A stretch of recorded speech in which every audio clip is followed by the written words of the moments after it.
I think it started. Yeah. Oh. So, hello, good evening, everyone. Welcome to the Bread and Butter series for October. We are blessed to have the Kentucky Health Justice Network here with Aaron Smith as our special guest. So, thank you for being on, Aaron. Thank you And for having me. Mahogany is back, y'all. Mahogany is back. She's been away for a month or two, but we're happy to see you back, sis. I'm glad Uh, to be back. Yes, ma'am. So, I guess I'll go ahead and put it over into the hands. Oh, before, I just wanted to say, I apologize for us not being able to show the video live, but we were having some technical difficulties. But we wanted to pre-record it and still post it so everyone can see it. So, with that being said, if you have any questions, just go ahead and put those in the comments, and we'll respond to them individually um, after later on. All right, so you can go ahead, Mahogany. Alrighty, hello, and we may have some new viewers, so thank you all for tuning in. Just to give you all a little background information, the Bread and Butter series is a monthly series where Christian and I come together, repping our organizations, which we'll talk about in just a second.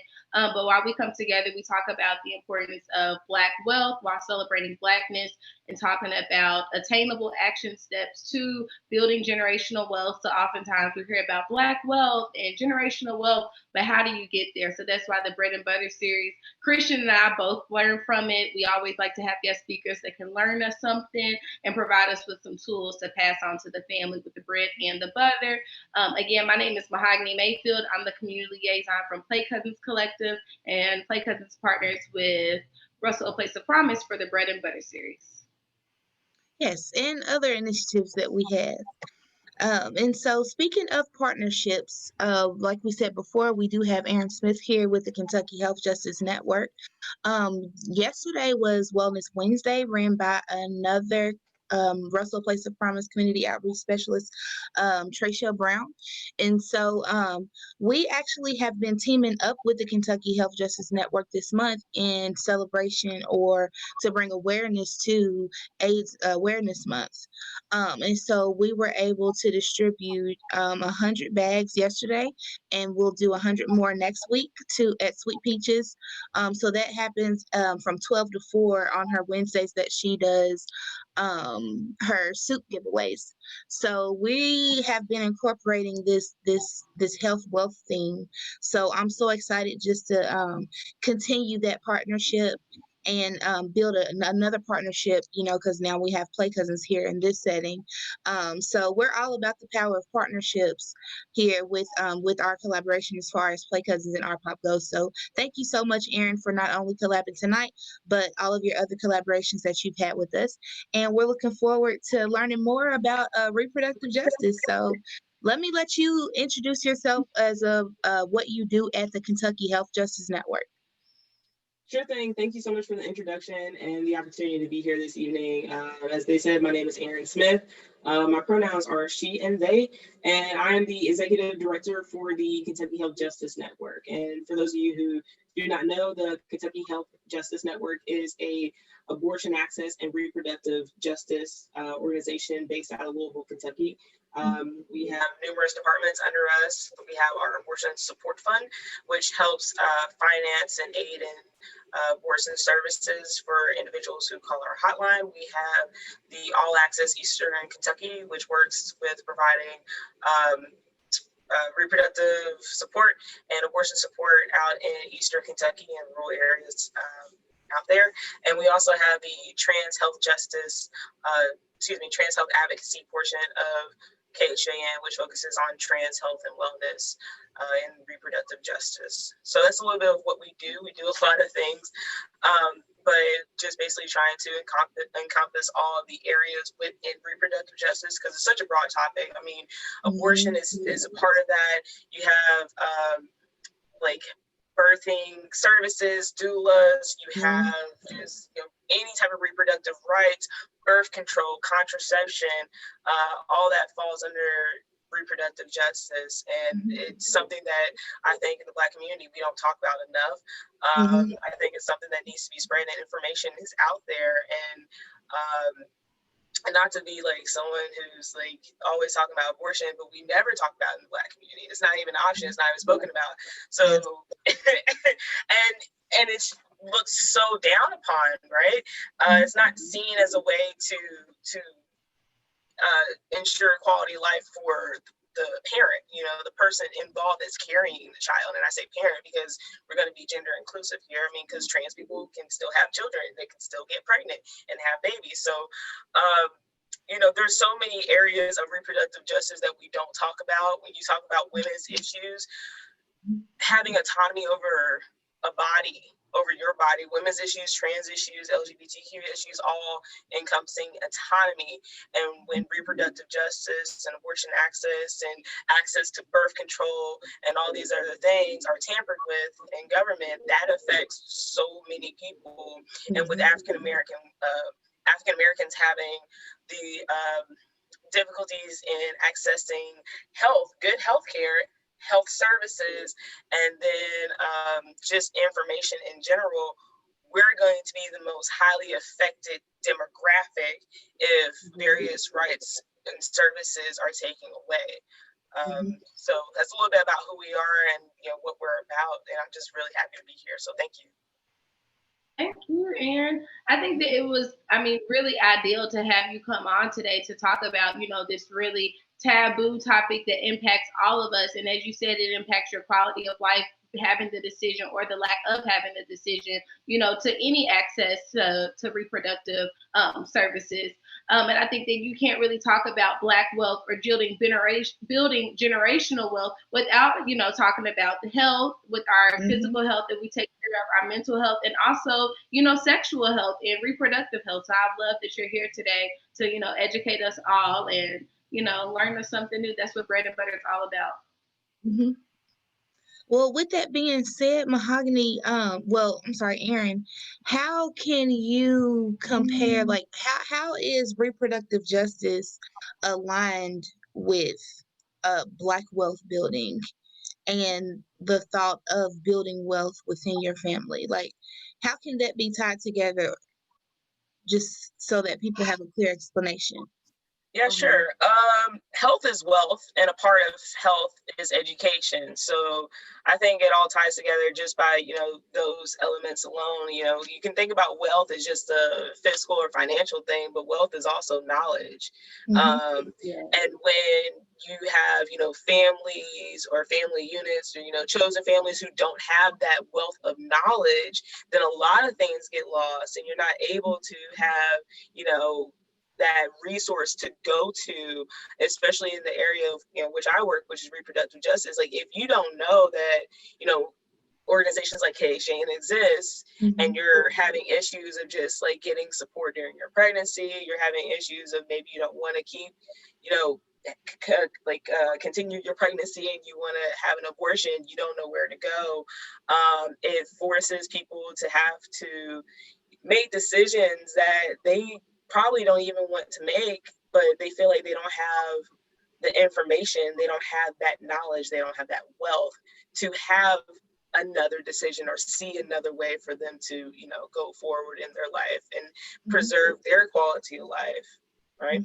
So I think that is the general connection, and why I'm glad to be like happy to be here with you all to discuss that a little bit more. Because I think when we talk about wealth, you know, people get wealth and money confused like a lot. You can be wealthy and not be rich, right?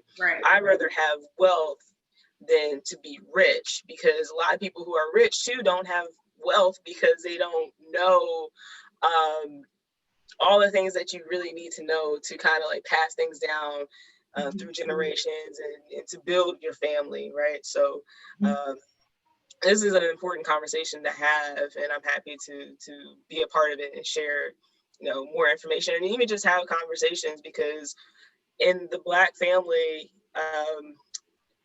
I know with my family being one, like Planned Parenthood was a resource for my mother and my aunt when they were growing up, right? And people think, due to the media and due to anti-abortion protesters, they say like, oh, they just want to kill your baby. No, they're all about reproductive services. So if you're someone who's living in an impoverished area and you don't have hospitals and you don't have clinics, but you have a Planned Parenthood to go to, that's probably going to be your only place where you can get gynecological services or any type of reproductive like services, especially, if you have history of maybe issues with reproduction or issues with your menstrual cycle or just issues, with anything involving your reproductive system, and you don't talk about those things, you're evaluating, your quality of life will go down and the quality of life of your family and around you. And if these generational things keep happening, it's like, oh, we don't know what's going on. Well, that's reproductive health. And we need to start talking about reproductive health and not just sex and not just pregnancy and having babies. There is a wide range of things that fall into that, right? But I think historically, and even now, we still see it like, if you're going to talk about sex, you're going to talk about getting pregnant or you're going to talk about abstinence. And that's it.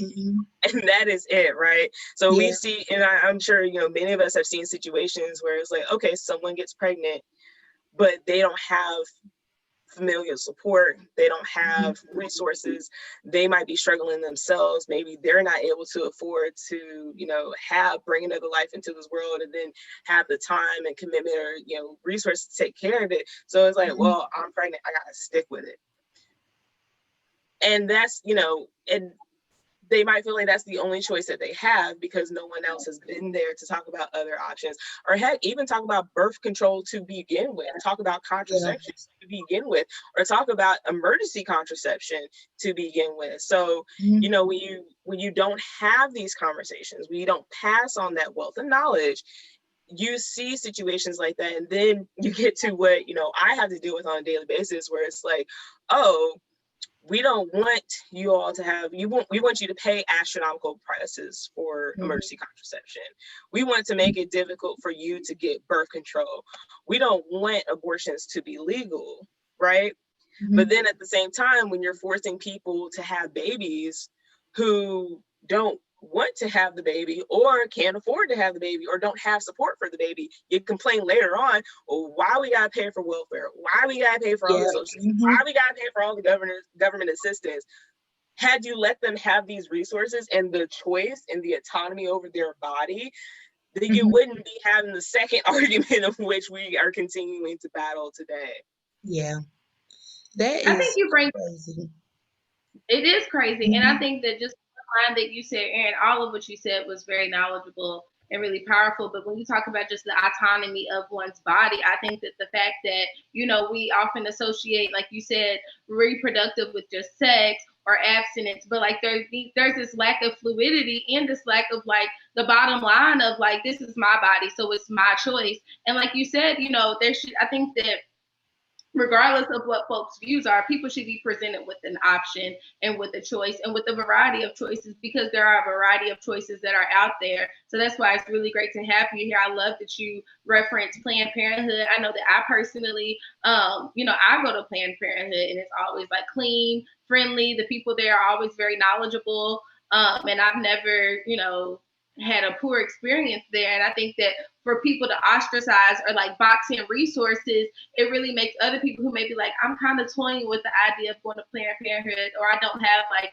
a primary care doctor. And so then if, Planned Parenthood and these resources are ostracized, and it leaves people, unaware of what all is available. Like I know that I have, people in my life that would need to be knowledgeable of the Kentucky Health Network. So I just love that we're able to have you here today and just talk about these topics that, regardless of how you feel about it, it is what it is. And I think that, we all deserve choices. I know that I choose to be on birth control, and everyone doesn't do well with birth control, right? So folks should know that there are different options. And like you said, that, people are always, well, are they all on the government, and why does the government have to pay for that? Well, if the government, would do its responsibility and make sure that folks that have access to health care, and that healthcare is and that reproductive rights are a part of a conversation with all general health. When we're getting checkups to make sure that, the things that makes folks more comfortable, we need to also be getting checked up on things that make people less comfortable, because it's all related to health. So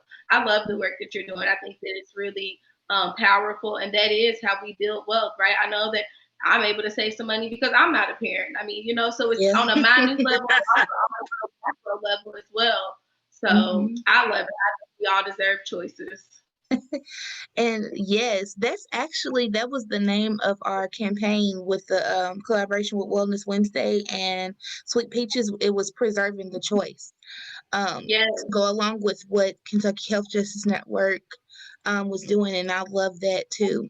And also, I wanted to point out how Traciel actually went live yesterday when she was giving away the bags at the at Sweet Peaches, and there was a lot of people. She was like, "Hey, you guys, did you want to get a contraceptive bag?" And you just heard a lot of people like, "Well, I don't need that anymore." It was like an older community, and this other lady said, "Oh, that she had a hysterectomy," and it was funny in the moment that you're hearing these back conversations while she's going live, but it kind of helped us to gauge like what was the need in the community as well, because I'm like, how many people like when they hear contraceptives or when they hear contraception, they only like think about condoms, and they only think about, oh, this is going to keep me from getting pregnant. And I'm like, in regards to the lady who had the hysterectomy, like, it's not gonna get you pregnant, obviously, but that doesn't mean that like when you're sexually active that you can't get an STD, so that you still may want to use the condom as to prevent that, or that that there's other resources to reproductive justice other than like preventing sex, and so, or preventing pregnancy. So yeah, I'm happy. And then also, I'm sorry, I wanted to highlight too that the collaboration for those care package giveaways was it the Kentucky Health Justice Network first time in a Black community? I started this position in May, and peak COVID. I don't recommend starting a large position in the middle of COVID, but that's just the way it happened. So one of my things is like, since we're based out of Louisville, we need to touch Louisville a lot more, and we need to touch the Black community a lot more. And we have, we're trying to figure out how we can get into other areas, like how can we get into La Casita, how we can get in touch with clinics in West Louisville, and just so they can have our information, and just starting those conversations in those hubs, because if you can get to a clinic, you should be able to get all of the information that you could possibly need while you're there. And it blows my mind that and I still run into people who say that it's like, oh, I'm too old to be having babies. It's like, okay, but you ain't too old to be having sex. Like, that's right. You're not like and and I started laughing to myself because, fun fact, when Viagra first came out, the surge in STDs and STIs happened amongst senior citizens because they were having sex with no protection. So it's like, just because they, might be menopausal, or, my soldiers don't march no more, X, Y, Z, all the other things. Like, they was like, oh, well, chlamydia, like syphilis, where is this coming from? It was coming from, a large portion was coming from senior citizens not practicing safe sex because they either didn't do it when they were younger because they just didn't do it, or contraception's come such a long way since then. Or it's because like, oh, I can't get pregnant, I'm good. Like, no. Yeah, you gotta think outside the box. It's about more than just that. So right. I'm and happy. I think also too with like sexual health, like multiple generations can benefit from learning about reproductive justice, right?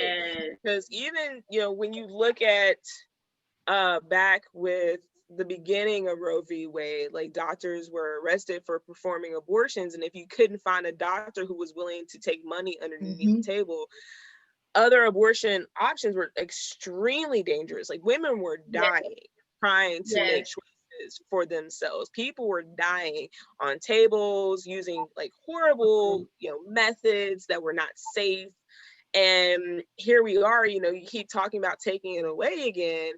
So you're going to make us revert back to what it used to be with unsafe methods. So you're going to see women die. You're going to see people die if you take away that ability to perform it safely by medical professionals in an area that is designed for the, for surgical or like whatever, means, and for it to be like clean, safe, and sanitary. Is like, is that what you want to happen? And then of course, I don't know if you all know this, but Louisville has some of the worst anti-abortion protesters in the country. We are known to have really bad issues in front of the EMW clinic downtown. There have been, pushing, and they're known to like go out and grab you on the shoulder and scream at you and harass you and take your pictures. Like, I'm telling your parents, I'm telling you, go to my church, I'm putting you on social media, like extremely aggressive. And and it's all, designed to deter people last minute from getting, an abortion or what other services they would be getting from that particular building. And this year we tried to get a safety zone passed. Now the Louisville safety zone would allow a 12-foot buffer between the front door and the sidewalk and the protesters. So you're not taking away the First Amendment of protesting, but you're creating a zone in which they cannot trespass and infringe upon, to make sure that people can get to and from their appointments without being harassed or threatened. Especially if they're physically touching them. Yes, right. They're physically being touched, and it's COVID. So like, have fun with that. Right. They're not wearing masks. They're not wearing masks, really. So the measure was unfortunately shot down. It did not pass. So Louisville still does not have its safety zone. And it didn't pass in a majority Democratic Metro Council. So that says a lot of things right there about where we are in this city in terms of respecting people's decisions and making sure that they can make their own choice for what is going to benefit them, right? Yeah. And the reasons that we heard was like, well, I'm a devout Catholic, I can't do this. I'm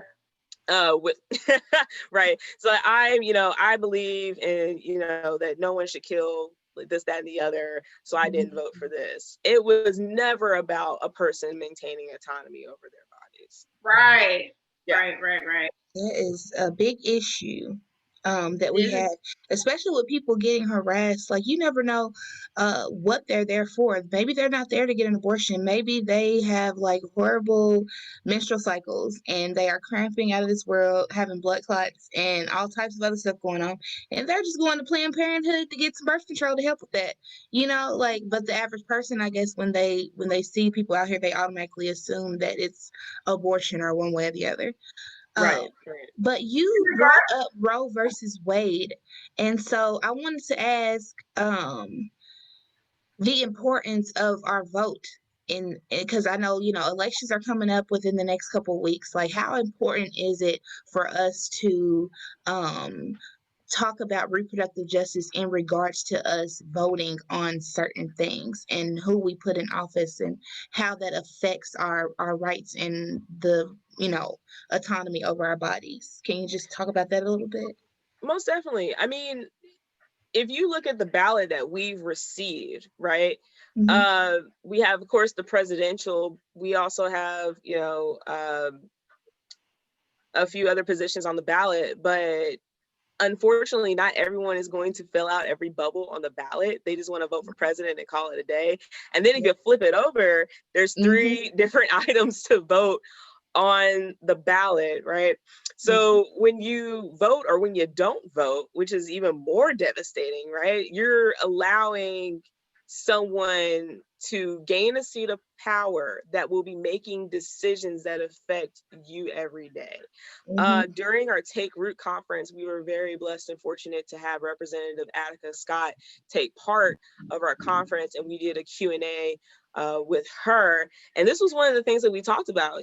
How can you tell people and just remind people, especially with the movement going on? We have been let down so many times by governments, whether it's federal, whether it's state, whether it's local, with everything that has been going on with Black Lives Matter, Breonna Taylor, George Floyd, we've been let down. So while you have people protesting in the movement, there is still a layer of, this is why I don't vote. This is why our vote doesn't matter. No. This is exactly why your vote does matter. Because if you vote or don't vote, which there are people counting on you not to vote. There are people banking on, oh, West Lil Wayne gonna come out. Yep. Banking on it. And it's like they don't understand. And that's the assumption. It's a horrible assumption to have, right? Yep. So they're banking on people not showing up to the polls so that the people who have more privilege, have more wealth, have more, you know, economic like development and things like that to show out and vote. And they're going to vote in their interests, which is going to put a person in power that benefits them, right? So our actions, we have the ability to put someone who is going to help benefit us, benefit what I need as an individual, what I need as a parent, as a citizen, as someone paying off student loans, as someone who is, you know, just like as a Black person, you know, as a queer person or whoever you are, to put them in that position, right? So in terms to like reproductive justice, you have to look at people's platforms. You have to be the one to ask them the questions too. If they don't want to answer in their platforms, you have to be the one to ask the question. Now, of course, with both of us, like we're 501c3, we can't tell people how to vote, but we can tell you what you should do if you're going to vote, period. You have to look and do your research and see, you know, what does this person believe in? What are they talking about? What do they support? What don't they support? And what haven't they mentioned? Why haven't they mentioned it? And then put the question forward. Are you going to stand up for, you know, people's ability to choose and have autonomy over their own bodies? Are you going to help, you know, this area get more OBGYN and gynecological services so people won't have to drive 15, 20 minutes outside their neighborhoods to go to the doctor? Are you going to put money towards understanding why Black women, Black and brown women, have the highest mortality rate during, and not just women too, but just people in general, like during pregnancy, after pregnancy, high numbers of postpartum depression. Why aren't they getting treatment? What are you going to do to ensure that that ends and that stops? Like even to the children that are being born, like what type of care are they getting in the hospital versus this non-white baby, this white baby next to them? Are they getting the same amount of attention? If my Black baby cries, are you going to pay as much attention to it as when this white baby cries? No. You know, like these are the questions that like you have to ask, especially, you know, concerning reproductive justice, Roe v. Wade. Like we're going to end up getting a court case that got knocked down from appeals again, that is going to affect abortion in the state of Kentucky. And it's just something that, you know, that influences, you know, and the people who are going to have the decision on it are in this House of Representatives up in Frankfurt, you know. And, you know, Representative Scott, you know, said so many wonderful things to that, but, you know, basically you have to keep fighting for your right to vote and you have to exercise that right. You know, we didn't fight to vote to not vote. Yeah. Right. You know, you don't want to say, I just wanted the option. No, like you have to now, because now people are making choices with or without you and are proud of it and will tweet about it. And we'll brag about it, right? Yeah. And then, you know, you don't want to get caught up, and I understand being angry, I understand being frustrated, like that is going to happen, but you can't let that deter you from not using your voice, because look at where we are now. Look who 45 is. Look who he's brought in, because people who either didn't vote, didn't register to vote, that silence gave him power. And now he is in power, putting other people in power who do not reflect our interests to Mhm. make decisions for everybody else. Right. Yep. That's how powerful it is, right? Yep. Yeah. And also to that point, um, not just voting, but people running for office. Like I voted on the very first day. And I want to plug that in too. If you have not voted, they're still doing early voting. I know that they have it at the Kentucky Center for African American Heritage. You can go over there and you can go online to look at the other various locations, but make sure you guys get out and vote, just to plug that in. But I noticed on the ballot all the time, like I've been voting since I was 18 years old, right? I'll be 31 in November.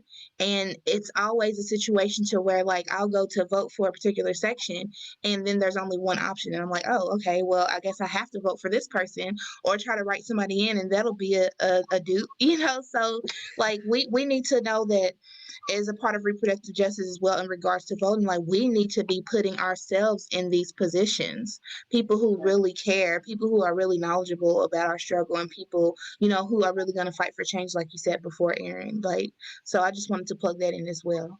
Most Mahogany, did definitely. you have something? I'm sorry. I forgot, but I piggyback what both of you all said. And I think that to your point, Christian, you were saying that people who are knowledgeable, but also people who have lived experiences, right? Like there's too Mm-hmm. many people that are making decisions for us that the issues that we're fighting for could never impact them because you can't produce. You know what I mean? So I think Mm-hmm. that there's a lot of levels to it, but I think that just being politically engaged, I think that particularly, I can, my generation, millennials, sometimes we're like so anti, but I think that we're anti until it gets real. And I think that Erin brought up a really unique point, just talking about how, Louisville could be considered very progressive. And they presented this to a majority Democratic Metro Council and they still voted against, right? And so, Mm-hmm. just really seeing who you're voting for in those early stages when folks are getting on your nerves, knocking on your doors, and you're getting those Mm-hmm. papers you want to throw away in the mail, but it's like you have to read those and really see who are going to be our community leaders, right? Who's going to be making the decision on if I want to have access to birth control, or a step further, if I get in a predicament where I may not, want a child, be ready for a child, whatever the case may be, I may not be in a position to make that choice. So who is going to be empowered to make that choice for me? Mm-hmm. Yes. Exactly. Yeah. And there's another thing that I talked with Representative Scott is just we have to be also willing to not be intimidated to step into that ring ourselves. If we don't Yeah. see anyone around us that is that we feel like is really fighting for the issues, have no fear and step into that ring. Like, don't be afraid to run for office yourself, because we talked about there always seems to be a layer of intimidation, like I gotta go to college, I'm not Mm-hmm. gonna do that, like I don't know about this, that, and the other, like people ain't gonna that's at the end of the day, the people will decide. And if at least you could try, you could say you tried. I saw Yeah. this thing wasn't happening in my community, I really care about it, and I didn't see anyone address it or let alone talk about it, so let me see if I can do something and fix it. And honestly, sometimes what happens is that if they see that someone step into the ring and bring up the issue, it's like, oh, I didn't know about it. So even if they lose, the people can still win because they brought up issues, questions, concerns that people may not have heard of, or people may not have even realized the care and concern that those things brought up. So I was like, Mm-hmm. oh, I know you lost, but I didn't know about these things. Let me look into this and let me see what I can do. Right. Mm-hmm. But it just takes, that that courage to do it, right? And there are resources out there. There are so many resources out there for people like who might be interested in running for office.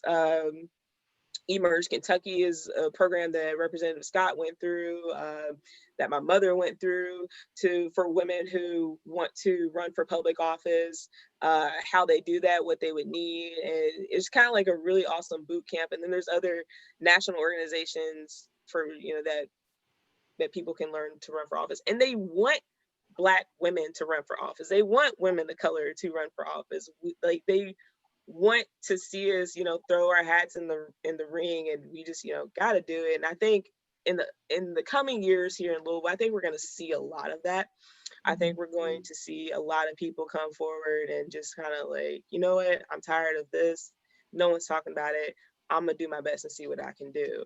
And that's beautiful. And if we can get more Black and brown people to do that, like, I guarantee you this city would be just like on fire, like, Yeah. in a good way. Right? Yes. Definitely there. If you look at the dope work that, you know, we as individuals can do, the organizations we're a part of are doing in the midst of like all the isms in full effect, we're still thriving. So if we actually have like, you know, a real foundation and raw support, I mean, we can work wonders out here. Most And we definitely. won't have to, because it won't be as much of a hot mess as it is. Right. Yeah. Yep. And even if you can't vote, there are so many other things, because we can't forget about people who are disenfranchised in voting, right? Mhm. There's a lot of people who are disenfranchised in whether or not like they've lost their right to vote. Some people are like previously convicted felons, and honestly, that's a large group of disenfranchised people. But even people who are disenfranchised can, people who are disenfranchised can still, you know, they can work the polls, they can volunteer, they can make the calls, they can speak up and say, yes, I'm a disenfranchised voter, but I'm still informed, and I need to be informed. And that's what really needs to continue to happen, because I've met so many people. I used to do a lot of get out the vote things when I was younger, and I kept meeting people like, I'm a felon. And it's like, well, we still need you, you know. Right. You're important, your voice is still important, and it deserves to be heard. So we can't let, you know, we also can't let, you know, disenfranchisement hinder political movement and information, right? So Yep. Miss Jackie always tells us about the changes too that have happened in regards to like felons being able to vote. Like things have changed. It's not like it was in the past where it's like the end all be all. Now you're able to get back that ability to vote if you're a convicted felon. I don't know what the process is, but we'll continue to put out those resources as well. And for, I guess we're at 7:45, maybe just a few more questions. But one thing I really wanted to ask was, because during Bread and Butter, we like to have the multi-generational conversations, right? So we want to be able to bring all ages into the conversation. How old or how young do you think that we should start having those conversations around reproductive justice with our children? Like, you know, because we have our play cousins, and with play cousins, I know that they tailor their programming whenever they're doing programming around to where it's accessible, and it's you know, it's easy for anybody to understand and anybody to learn the topic at hand. So right. what would you suggest, or how does Kentucky Health Justice Network take that into accountability? In terms of when to start having these, you know, questions, I think to get to like, because these kids out now are smart. They have so many resources. If you're not going to tell them something, they're either going to ask Google or ask Siri. Like there is no like, oh, we can put a blind over it and just like, you know, you came here by a stork, or, you know, God gave us you, and just like be gone. Like, no, they're going to find it their own way. And the scariest part about that is that we don't know what resources they're going to find it from, or they hear about it in music and all this other stuff. And it's like, they don't understand. And from that, like, you're not going to get consent conversations. You're not going to get conversations. You're not going to get EC conversations.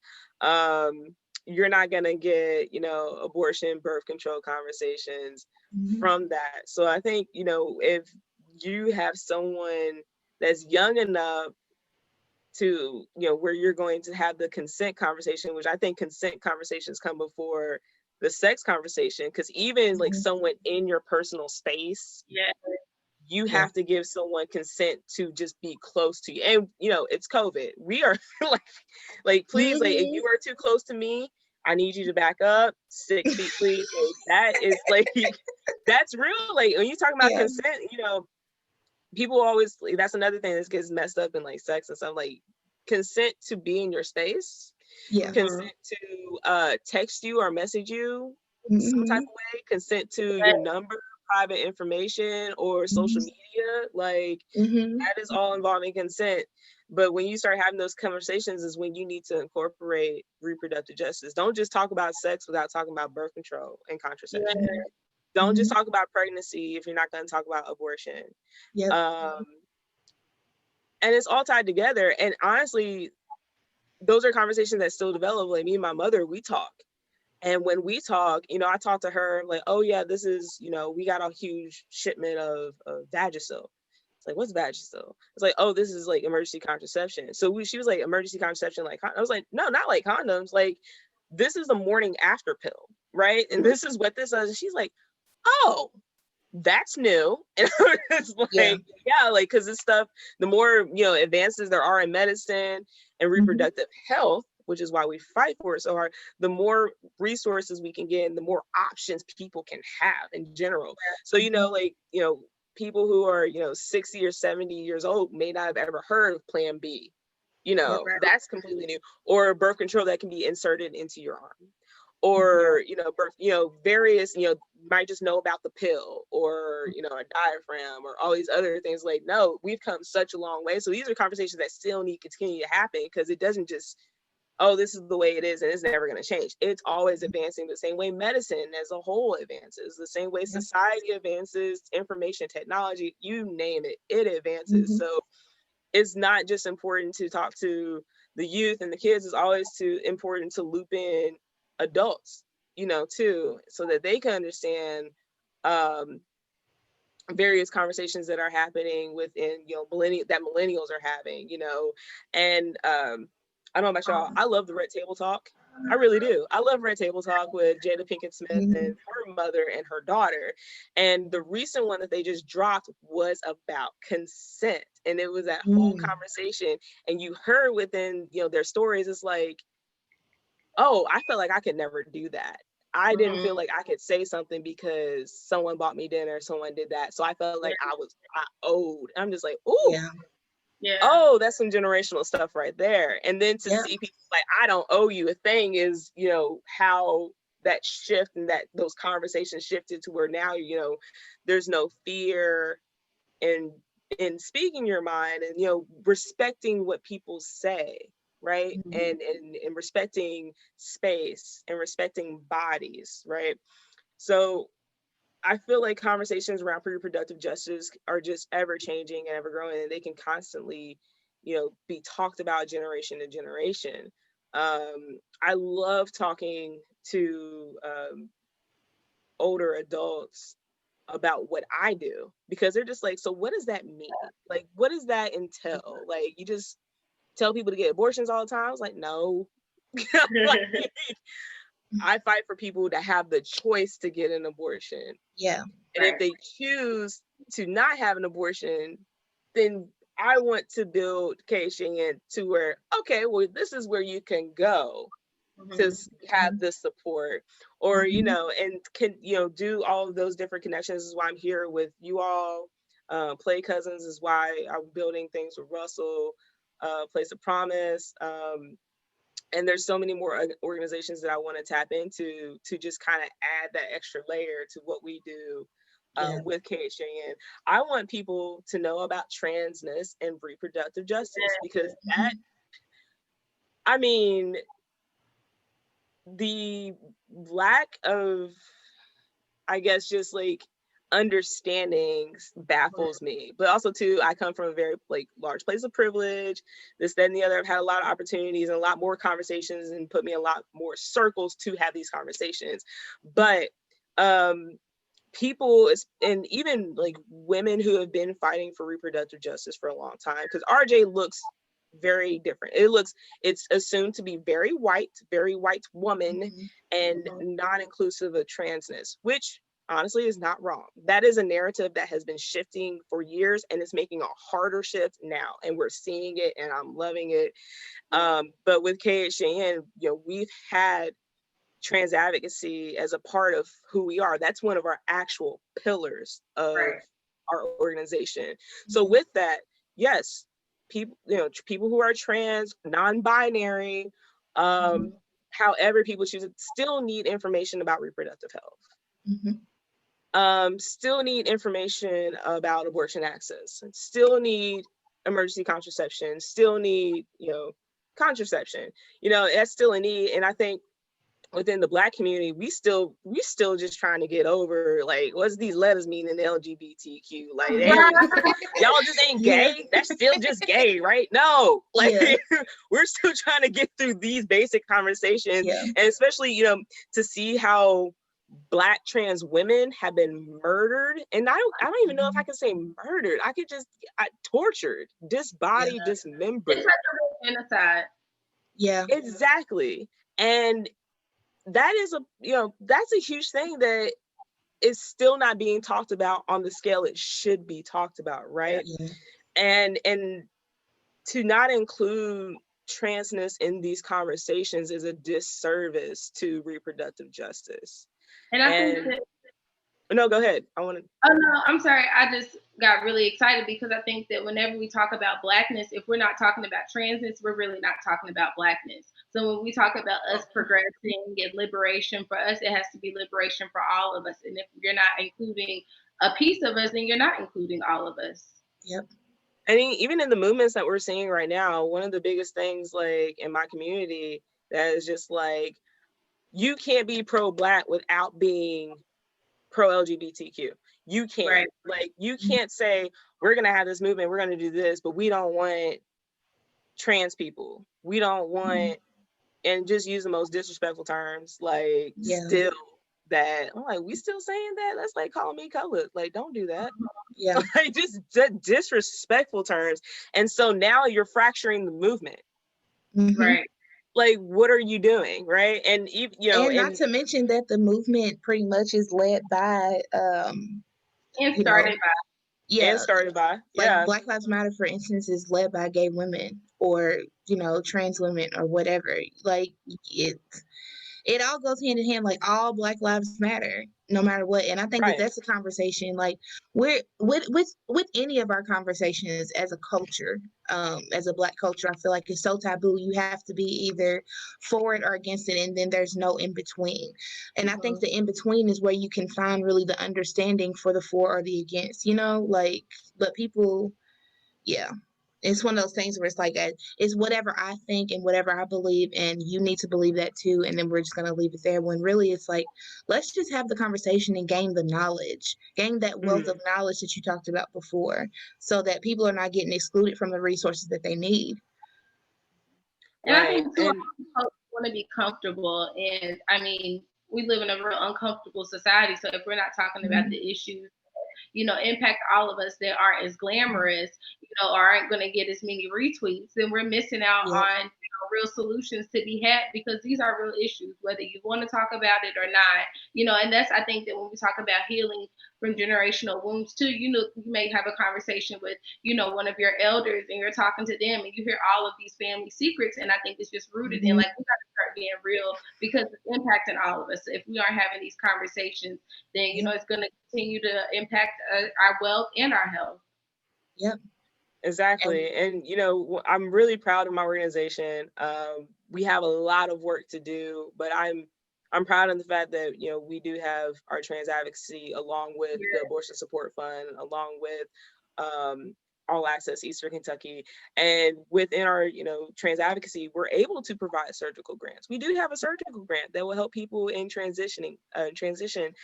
We have a trans aid fund, which would help, which is not restricted to gender affirming care, but we're very blessed to be able to assist in other ways. Like, I'm a trans person, my light's about to be cut off.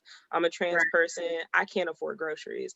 And we're able to provide aid in those areas. And with everything happening and seeing what's happening with our Black and brown trans brothers and sisters, we just recently opened up a Black and brown trans aid fund, which is specific to Black and brown trans people, so that they can have money allocated just for them, because of the differences between, because of race, the racial differences within the trans community, and how, and how people, you know, the difference of treatment, the difference of care, the difference of services, like all of those things, right? So it's important to try to address all, you know, try to address all the issues we can. And we're fortunate at KHN that we are able to do that.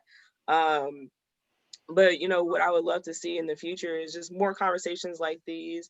I'm COVID is, you know, particularly getting on my nerves, because now we're at a time where we need to have all these discussions, and we need to have them as often as we can, and not forgetting, you know, I don't like the narrative of like, man, forget the boomers, we're gonna do.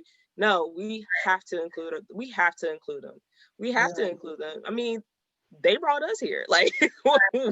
Like, what is that? You know, we wouldn't be here if it wasn't for them. It is our responsibility to help them and teach them. And what I'm finding is, you know, when you have that narrative of wanting to have conversations, and you want to help teach, and you want to discuss, they're going to want to discuss with you, right?